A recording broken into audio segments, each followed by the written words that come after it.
Very excited on this Raz Report to have Vinovest CEO Anthony Zhang. Here's a way you can make money, learn about the startup career. This guy has created multiple companies, sold them. People reach out to me for advice on what to do for businesses. No, next you're going to be reaching out to Anthony because he's the man, and I'm here to excited to share his story. Welcome to the show, Anthony. Jason, thanks so much for having me on. It's a pleasure. Thank you for coming on. I know what your platform does, but we're going to get into your entrepreneur journey, but I just want you to quickly say what you guys do, Vinovest. What is the business? Yeah, so Vinovest, we are a way for anyone to be able to diversify their portfolios into the asset class of fine wine. So we help people buy, store, and sell appreciating assets like investment grade wines. How long have you been doing it? Business started about 2019, so we are rocking on year 3 right now. Wow. How's the journey been? Been pretty wild. I mean, starting a business, we launched actually March of 2020. So if you remember what was happening then, we were heading into a global pandemic. And I remember the first week me and my co-founder launched the business was when the stock market tanked like 20, 30%. We looked at each other, we were like, holy crap, is this the worst time ever to launch a new investment platform? Thankfully, things have pretty much only gone up since. We've been able to amass tens of thousands of investors who have joined our platform. And the wine market's been doing pretty well as well. In 2020, it's had 17% returns. Last year was around 19%. And this year, we're actually up almost 6% year to date already. Yeah, very nice. Very nice. But we're going to get back to that part of the story. Before Vinovest, let's take us back to like where you grew up, like where you're from, and let's go there. What's your story? All right. So born in the Bay Area, but actually spent most of my childhood years abroad. So I lived in Beijing, lived in Hong Kong, lived in Vancouver, but came back here for high school, finished up high school in Palo Alto, California, and then started college in LA. And I think that's when my entrepreneurial journey started with my first business, which was a college food delivery startup called Envoy now. Is that the one you pitched to someone, or what's the? Yeah, that's the one that we were connecting about before the show with Mark Cuban. Yeah. So Anthony, while he's in school, pitched a food delivery service. I listened to the pitch, and I had the exact same reaction as Mark a little bit. Like, there's a million food delivery services. I'm 44, so I had one when I was in college. So what was what was the core? And Mark kind of gave you a tough time. What happened with that business? So after that pitch night with Mark, I had the opportunity to join a fellowship program called the Teal Fellowship. So for those of you who aren't familiar, Peter Thiel every single year gives out $100,000 to about 20 students, and it is no strings attached except you have to drop out of college. So I got that. I dropped out of school and actually pursued that food delivery startup full time. And over the course of the next 4 or so years, we were able to grow that business out to over 20 markets nationwide. We had hundreds of thousands of students using it, and we eventually sold that company. For how much? Oh, that is confidential, but we were able to get a really good return for our early investors. So you got a good return. So like more than 2x? Yes, more than 2x. And if it's any indication, many of those investors in Envoy now also backed my current company. So like between 2 and 10x? Yeah. Okay. See, Mark Cuban missed out. Absolutely. Mark Cuban, the reason I met Mark Cuban, and this is my story, in 2006, I reached out to him about a company called Justin TV, which eventually changed to Twitch. Yep. And I had no money, and I reached out to him cold. I'm like, they're looking for strategic investors. So I brought him in. They were going to raise, and he was going to take the round, but then they decided to raise more money at a higher valuation. Mark's like, you're not running it lean. I was going to get like some warrants or something in Mark's deal. Long story short, Mark didn't do the deal. So that would have been a couple $100 million for him. Ooh, yeah, something like that. That was nearly $1 billion, pretty much $1 billion exit. It was, and I didn't have anything in it. I just cold reached out to Emmett and those guys and Justin, because I saw him walking around the camera, and I reached out to Mark to try to get, and he was going to be in, but then they raised more. So, all right, you guys, Mark has a lot of winners, But the more winners you're going to have losers. When you're in the game, you're going to have winners and losers. There's no doubt about it. What's easy is to do nothing, and then you have no losers, and you have nothing. You know what I mean? So, and not that he lost on those, just whatever. Okay. Opportunity cost. Yeah. Opportunity cost. I was going to say it, but then I was like, whatever. Okay. So now let's go. You sold. So Envoy now you sold. And then you said what was the other company you sold? Know Your VC? Know Your VC. Yeah. So this was around 2017. So if you remember what was happening in Hollywood, it was Harvey Weinstein, right? That was dominating the news, and all the terrible things he did.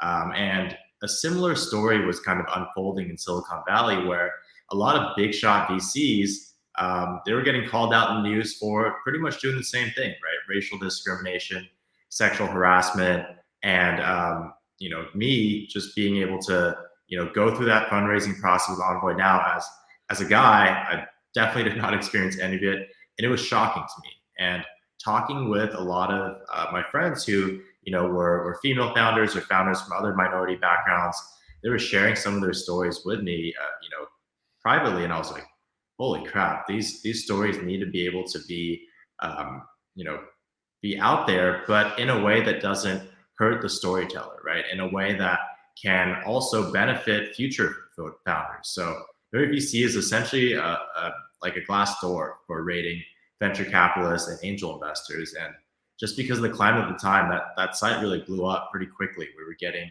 hundreds of thousands of unique searches a month on entrepreneurs and other investors actually just looking to vet out these other VCs and angel investors that they were potentially going to work with. Got it. Okay. And so then did you sell that company too? Yeah, that one was pretty quick. Like about a year after we started the site, we got a buyout offer and we took it. Got it. So you know how to, I mean, were you reaching out or like someone just came to you? That one, we were not looking to sell the company, but we also didn't realize that, we also didn't think it was going to be like a 10-year company, right? This was something that really it was me and a few other founders started because we just felt very strongly that something like that, like an accountability tool, needed to exist. So when we got the buyout offer, it was like, wow, we didn't put much money into it. We just put a lot of time and energy, and here we're getting a pretty lucrative offer to be able to have another company with a lot more resources run it with a real large and full-time team. Anthony, is that one still around? Yeah, now it's called Rate My Investor. So if you go to ratemyinvestor.com, it's still, I believe, the largest database of vetted reviews on angels and VCs in the world. So do you remember there was another website, and I'm sure you remember because you were in the space. It was Silicon Valley venture capitalists. People wrote reviews. It was very it got a lot of press. You know which one I'm talking about? Yeah, the Funded. That one was. Yeah, the Funded. I think they had like almost 20 lawsuits against them because they didn't vet the reviews. That was kind of the main problem, was that it was pretty much just like a message board to just shit on VCs. Ours was different because we actually spent the time to like fact check every single thing before we put it on and make sure that what we're putting on there was not just complete slander, right? That's what I think led to the Funded really getting shut down pretty quickly. So was that a decent exit for you? Yeah, I mean, with we maybe spent a couple $100 in getting the thing up, and we got this wasn't a huge exit for by VC standards, but by us from a multiple. Your sweat equity. Yeah, sweat equity. We've been working on it, and it was, I think, above all, just a pretty great experience because it was something that we wanted to see happen, and it's still around, and hopefully has been helping a lot of founders and VCs pick the right partners to invest in and to work with. Okay. And I wouldn't be doing this justice by, I know you pitched Mark Cuban and Mark Burnett, and then Peter Thiel, you did this scholarship, that amazing competitive program to get in. Did Cuban and Burnett get in the deal as well? So they offered to invest in the deal, the very first deal, and as well as the second one. But at the time, I'd actually gotten the Teal fellowship. So I was like, all right, well, this is something that is pretty much a grant, free money, and don't need to take that dilution because I was a 2-person show at the time and didn't have huge burn. You were a smart cookie, man. You were a smart cookie. Okay, because you didn't take the dilution. You're 20 years old. Something most people are being like, Mark Cuban, Mark Burnett, I'll take that dilution. Yeah, I'll raise your dilution, take more dilution, right? I mean, if you look on Shark Tank, the types of dilution these entrepreneurs are taking just to kind of get yeah, I know. name is insane. Like I It look it is insane, but you have to remember, man, when you haven't done it before, and you think when you get a shark that they're going to spend all this time in your business, they think you're going to make them into a billionaire, and it sometimes does happen. It sometimes does happen. yeah. So Yeah. it's a matter of perspective. When I raised my first round for Benzinga in 2010, like I was shocked someone was willing to give me money. Do you know what I mean? True. That is true. And like a lot of times you are just like, holy crap, right? And you need that money. It's going to be the lifeblood to even be life or death. And you'd rather have, smaller pieces And of and real sometimes it's not even the money. It's opening the door to get your your product in Bed Bath and Beyond. That's true. I think for those, especially those CPG products that are happening right on. CPG is consumer packaged goods, listeners out there. Thank you, Jason. Don't Yes. want to get too up in startup lingo on. I know. So what was it like working with Peter Thiel, my man?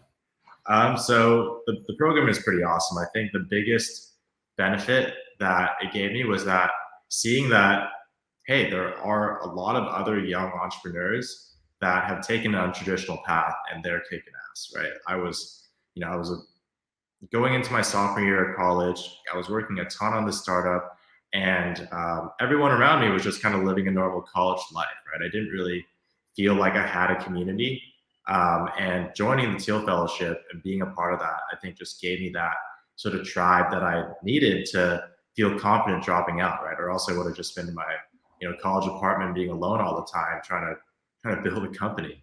And just, I think, similar to getting a shark on your cap table, right? Just having that name really, really helps because they know that there's a certain quality standard that comes with, becoming a Teal Fellow when you're fundraising and talking to 100%. It's the same thing with why a resume exists, right? You look at, they went to Michigan, they went to Stanford. It's automatically a way to discern, but it doesn't necessarily mean like they're better, but it automatically is a weeding out mechanism. So that's awesome. It really helps. Yeah. Okay. Now we're going to go to something else. So Spencer, we're in chapter 2 of the story, chapter 3. All right. So while you were at USC, you had an accident, right? And are you cool talking about that? Yeah, absolutely. I mean, it's a part of who I am. So this was actually when I was running Envoy now, and this is about almost 6 years to this day. Actually, I had a spinal cord injury, and to those of you who don't know what that is, it means that you pretty much get paralyzed from wherever in your spinal cord you break. For me, it was a cervical injury, so this was like up in my neck at the C5 vertebrae. And that meant I couldn't really move anything below my shoulders at first. And that completely changed my life because I was in the ICU for 5 weeks. I could not move anything, had multiple surgeries, and was on a ventilator for almost the next 4 months. And, talk about having to learn everything all over again, right? I wasn't thinking about my startup or, investors or anything like that. Even though I was in the middle of raising a round at the time. Obviously that round crumbled, but I was in, full on survival mode. I didn't even know if I could go back to doing any of the things I used to love. Recovering and being able to have even the drive to want to do something again, other than stare at the ceiling, being in bed. It was a really tough time, and I'm really just fortunate to have my, then girlfriend, now wife, with me, and she was really just my everything and helping me realize that, like, hey, Anthony, like, even though physically you're not the same, you're all there mentally. You can still be able to do what you love, which is running businesses, and you should go back to doing the things that you love.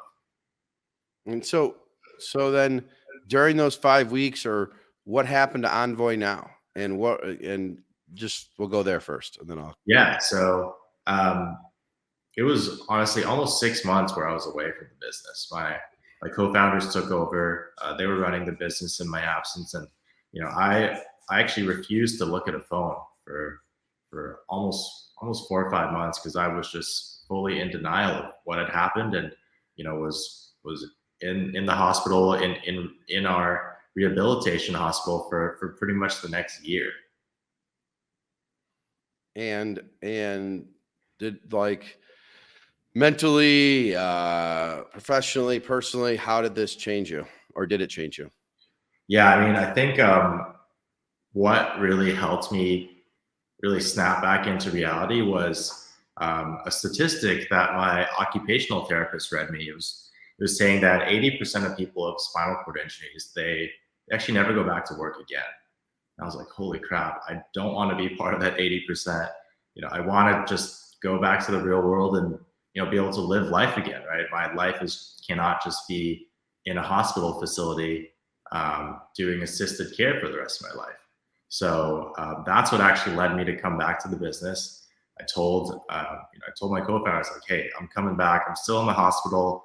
I'm still going to be doing, 5 to 6 hours of therapy a day and work on me, but I want to get back to running the business. And, that was kind of that turning point that kind of gave me a new perspective of being incredibly lucky to get to where I was, but to the fact that there was still so much more to go with the business. And I think that's also what I think helped to drive our company over the next year. So we got to that eventual acquisition.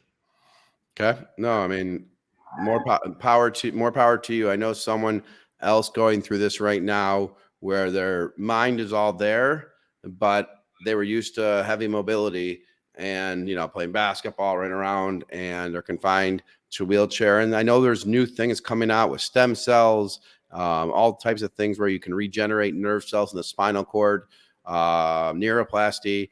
You've gotten some mobility back in your body as well. Is that correct? In upper Yeah, I've body? gotten a little bit back. So like I can definitely like move a few more things. I'm still in a wheelchair today, but I'm not completely independent. I still have to have the help of others to be able to get along with my everyday. And I think that was honestly a big lesson I had to learn, was actually to ask for help, right? Because like as a grown ass adult, like you don't do that very often, and it was very hard for me to come to that realization that like if I wanted to actually have the freedom that I wanted to have in my life, I needed to be okay with that. I mean, and we're gonna get to your to Vinovest, but that story of asking for help, you persisting, overcoming obstacles, is something that people, don't do enough, and you are the embodiment of it. I mean, obviously, I don't know if you ever get proud of yourself, but you should be, because you could have been one of those stats. And not only did you go back to work, but you sold multiple companies. You became a director of growth and marketing at Blackfolio FTX. You found, 2 companies: investment, crypto, delivery. I mean, it's pretty damn amazing, Anthony, wouldn't you say? Yeah, I mean, if you put it that way, it's been a pretty crazy ride, and definitely feel pretty fortunate to still be able to do all of this, right? Like there is, to your point, a lot of like scientific and technological advances. I'm still pretty hopeful to be able to, be able to recover and get better. But in the meantime, life is pretty sweet. Yeah, I mean, and if I had my soundboard, I don't know, maybe Spencer does it after the fact. I'll be like doing like drums or cheers. So it's pretty amazing. So this is a question that actually Spencer Israel came up with, because I don't want to steal it. It's a good one. So you do all this stuff, the delivery, investment, crypto, and then you choose to go and you're at Blackfolio. You could have went and bet, into crypto.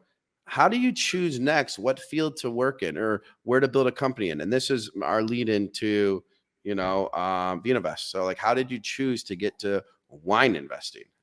Yeah, great question. So Spencer Israel gave it. I believe he did. Maybe Asley, but I think it was Spencer. I'm not sure. So all right. So thanks for that question. yep. So I think it was like about 5 or 6 years ago, I came across an article in the Wall Street Journal, and it was talking about all these ultra wealthy billionaires and the luxury assets they were investing in that was making them richer, and how crazy the returns of all these assets were. On the top of that list, there's things like wine and whiskey, art, right? Like classic cars, rare luxury goods, and all of them had really incredible double-digit returns over the course of decades.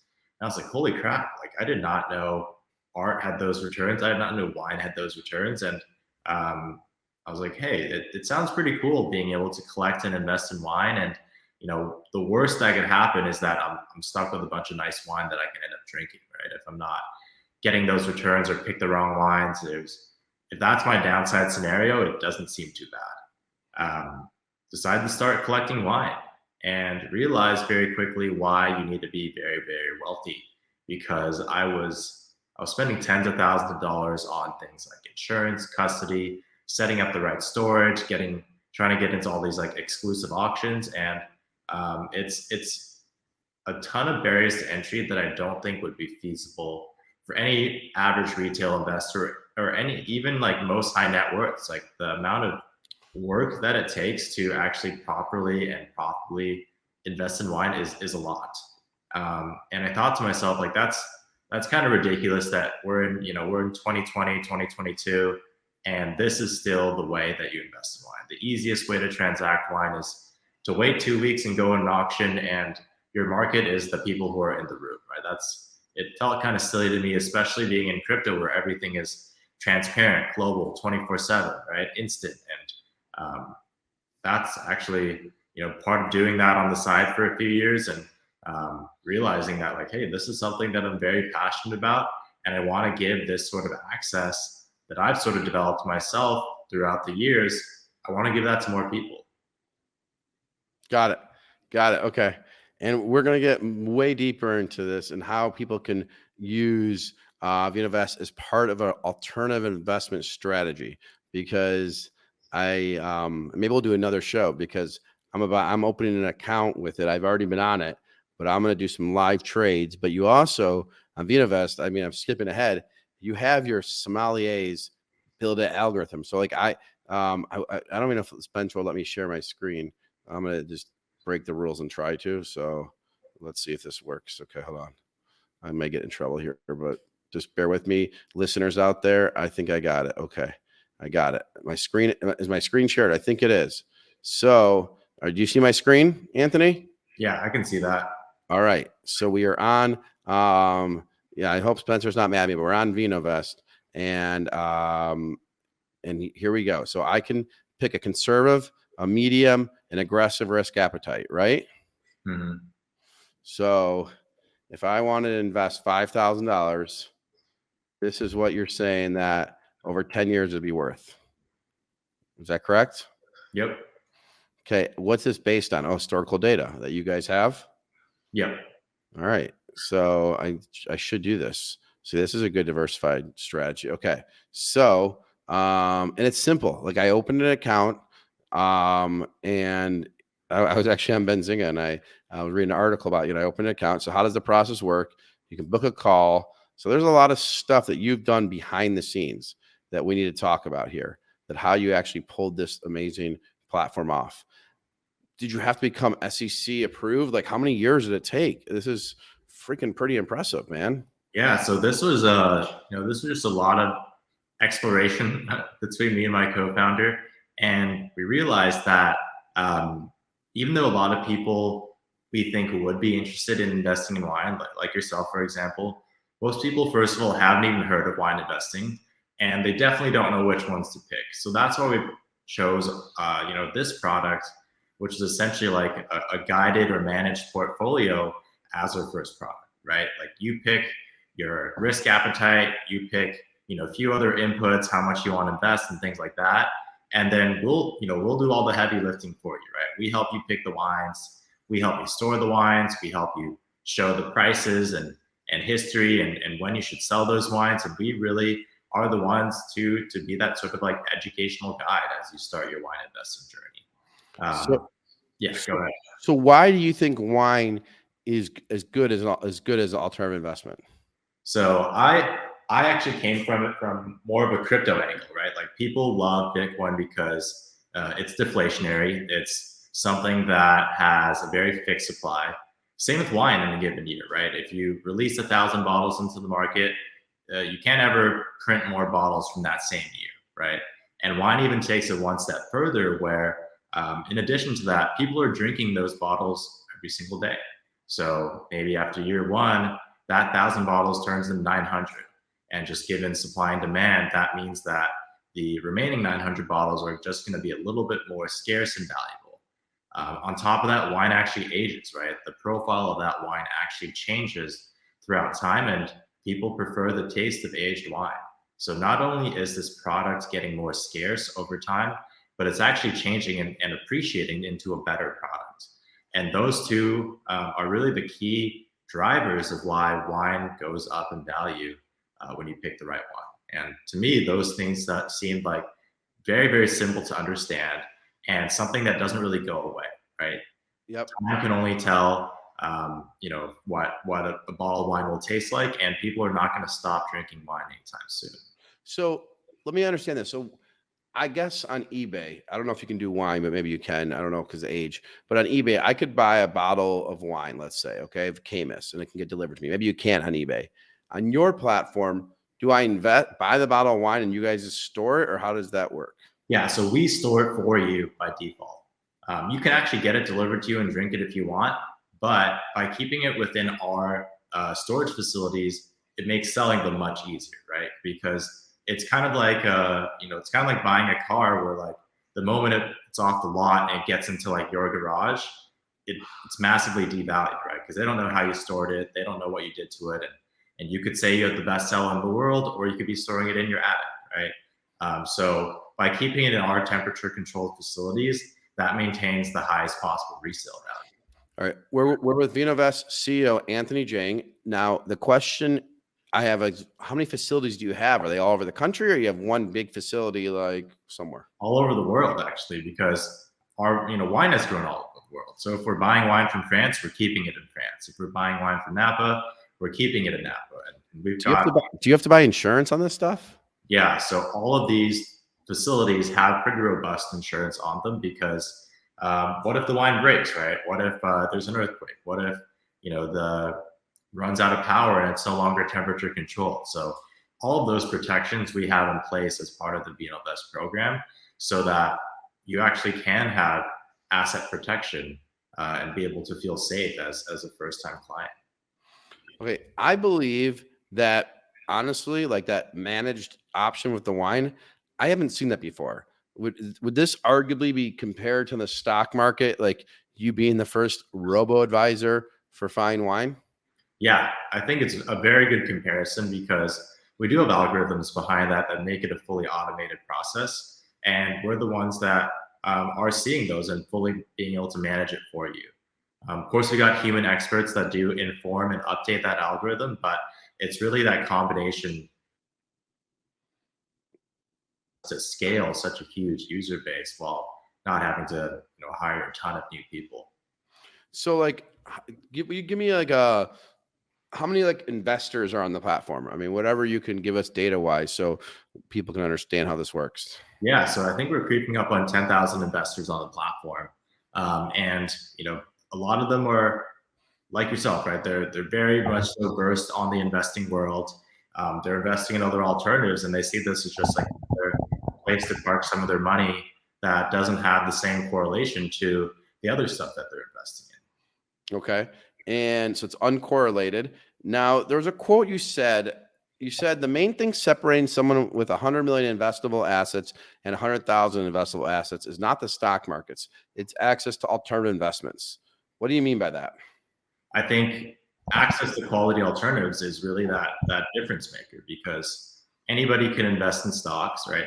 And you can pick all the same stocks, you can pick all the same cryptos, but still, I think that world of alternatives is where there is so much information asymmetry. There's so much gating, right? It's like not everybody can invest in the top real estate funds. Not everybody can get into the best startups, right? There's definitely kind of a gate and a barrier there. And it's same with wine right now. Not anybody can invest in best wines in the world because of those reasons of not having access or not having the right storage and things like that. So with Vinovest, we're trying to do our part in helping to change that for this asset class. Okay. One of the I get it. One of the new product updates was we got a couple minutes more left, by the way, but we're going to get several more questions in. Vinovest launched a live marketplace to buy and sell wine on February 3rd, 2022. Can you talk a little bit how that works? Yeah, so this is very, very similar to a trading platform, right? People are going to be able to make their own decisions on, hey, if I don't want the managed portfolio to pick those wines out for me, if I, maybe I'm graduating from the managed side, or maybe I'm just a more active type of investor and I like to make my own picks.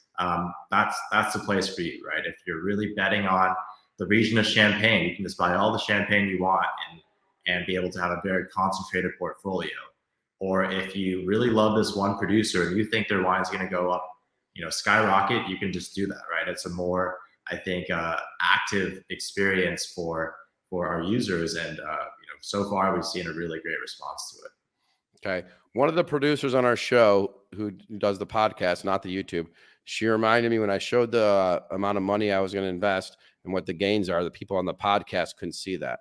So Anthony, can you give like a number? So if I invested $5,000 today in 10 years, what would you think? If you can't do it offhand, then just tell me like a rate of return that you think I could get over the next year by percentage terms. Whatever. Yeah, so historical rates of return for the wine market have been around just over 10%. So, you can just compound that and do the math where it's a pretty stable asset. It's something that is going to have minimal drawdown periods during recessions. And it's reliable, right? Wine investing has been around for hundreds of years. It just really hasn't been available to everybody. Okay, so it seems like a no-brainer. So I know you said about 10,000 investors. Are some accounts like hundreds of thousands of dollars or even millions? Yeah, we have people up on that level, and those are more so like the institutional clients, right? Family offices, RAs, where they're managing large sums of money. But most people are in the single-digit thousands, right? They're just starting out. They're retail investors. They're looking to put some of their money in their overall investable portfolio into this asset like wine, and then kind of build it up over time. Okay, and how does Vino make money? So we make money through our management fees. So this covers the storage, the insurance, and all those protections that we talked about. And for that, that's how we monetize.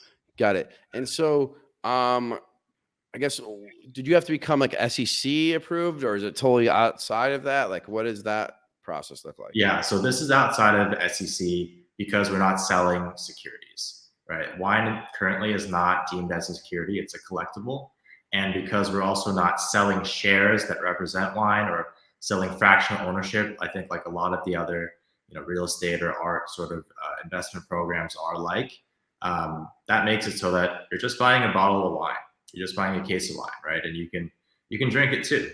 So that kind of preserves the utility of the wine, which makes it a lot more flexible from a regulatory standpoint. So if I put $100,000 in today and I keep it in until 2025, let's say, the money stays with you guys, and then you guys would, if I wanted to sell them, you guys would send the money back, basically. Yeah, so we'd sell your wines off to the next person, right? It'd be maybe a retail shop or a large wine distributor, right, for the consumption side of wine, and then you'd get those returns, the delta between what you paid for and what you got. Okay, so this is awesome. This is awesome. Vinovest is. I mean, I will be active on here, but next question is Vinovest. So I go to the site. I created my account. How do I fund my account? Pretty much any single payment option under the sun. You can write us a check. You can pay in crypto. You can do credit card. You can link your bank account and just pay. So can I do that all online, or do I need to call someone? No, all online. So you don't need to talk to anybody. You can do that today. All right. I mean, I will have an active account. When I say active, I'm probably going to choose the manage option, and I'll probably do like 5,000 today or tomorrow, and then add another, and add another. And then we should do this interview again in like 4 months to see where I'm fun. We can talk through some of the wines that we got you and your returns too. I'm definitely doing it. So like, because people like look at stuff like this and they're like, oh, I don't know. It sounds too, I think getting uncorrelated stock market returns is a good thing, especially when the market does go up over time, but it's a good way to diversify. And I look for it all the time. Another fund I was trying to get into is car rentals. People buying cars, would you guys ever speaking of that, I know your name is Vinovest, but would you ever diversify out of wine? We absolutely would, because we see the same problems in a lot of other physical assets. One that comes to mind is whiskey, right? It's also hard to store. It's also hard to predict the value of. It's also hard to transact. So we're actually starting a WhiskeyVest pilot program this month, where we're allowing clients that have been on our wait list to be able to invest in appreciating casks of whiskey, right? Why does an accounting 25-year-old is worth more than an 18-year-old, right? It's that delta in the age and the flavor profile. And it's very similar to the wine market. And you build all these businesses because you have like good developers you work with. Are you a coder? I have zero coding abilities, but we have a lot of great people who do. That's amazing. All right. Did I get most of what we need to cover on Vinovest, that part of the business? Then I have to ask three last questions. Let's go into it. All right. Do you have a favorite wine? Oh, that's really hard for me. Okay. I'll say a favorite recent wine has been the Vincent Davosat Chablis. So the white wine from Burgundy, super crisp, just goes really well with cheese, fish, even chicken, and that's one that I've been really enjoying recently. All right, that's good. Now here's the final two. Is what's your first or worst job?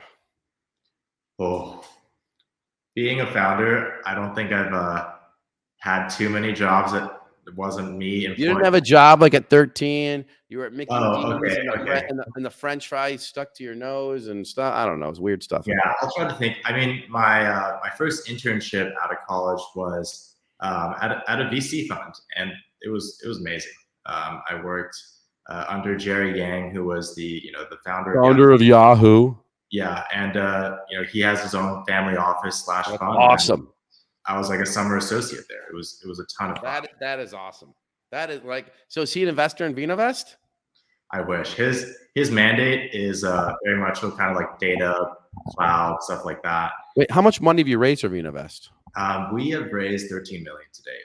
Love it. Okay, so Jerry Yang was your first internship? That's sweet. My first internship. I mean, listen, if you don't come big, you don't come at all. Look at you, Anthony. That's sweet. I mean, how'd you get that, by the way? That was amazing. I mean, I cold emailed the firm. It's all it takes. It's all it takes is a cold email. And I say a cold email and like 2 follow-ups. And then yeah, that's awesome. So are you still in touch with him to this day? I haven't talked to him in the last year or so, but pre-pandemic, I caught up with him and like the managing directors, and yeah, it was a great experience. And okay, so last question is, what advice do you have for people considering investing in some kind of alternative assets like wine? I think look at where your portfolio stands today, right? How are you allocated? Are you overweight alternatives? Are you underweight alternatives? And figure out a target allocation, right? You don't need to get there on day one, but you should be able to think about these investment opportunities and work toward that eventual goal, right? For example, if you're 100% stocks and you want to get to 20% alternatives within the next 5 years, then you should make steady progress toward that, every single quarter. So that's my belief. You shouldn't just jump into something all at once. You should have a plan, have an exit in mind, and have a goal, and be able to just work consistently at it. Got it. That's awesome. That's awesome. And if you guys are new to Vinovest, Benzinga has written about it. It is sweet. I'm opening an account. I am opening an account today. As you guys saw, I did it live on here. I will have money in here. I will have Anthony on again, either next month or in 2 months. You'll see my account active in the market. I'm going to buy some wine, report back to you. I'm going to start with 5,000, and I would actually like to get to 10,000 at least in April, and then we'll report back. So psyched to do this. This is awesome, and good stuff, man. This is great, and congrats on the success of it. Congrats. Awesome. Jason. It was awesome getting a chat with you. No, thanks. And you're an entrepreneur that should be commemorated for overcoming obstacles, persistence, never giving up, and just doing your thing, because there's not enough of you, and people, complain, and you're just doing your thing. So if we could ever be more assistance to you, you have a great story to tell, and just keep up sharing that Vinovest story. I'm long it, and excited to be investing in wine now.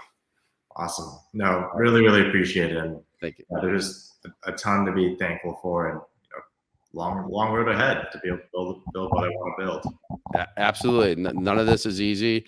And we know everyone in the audience, Raz Report audience, Benzinga audience, Anthony Zhang of Vinovest and his team will do it, because they don't know how to say no.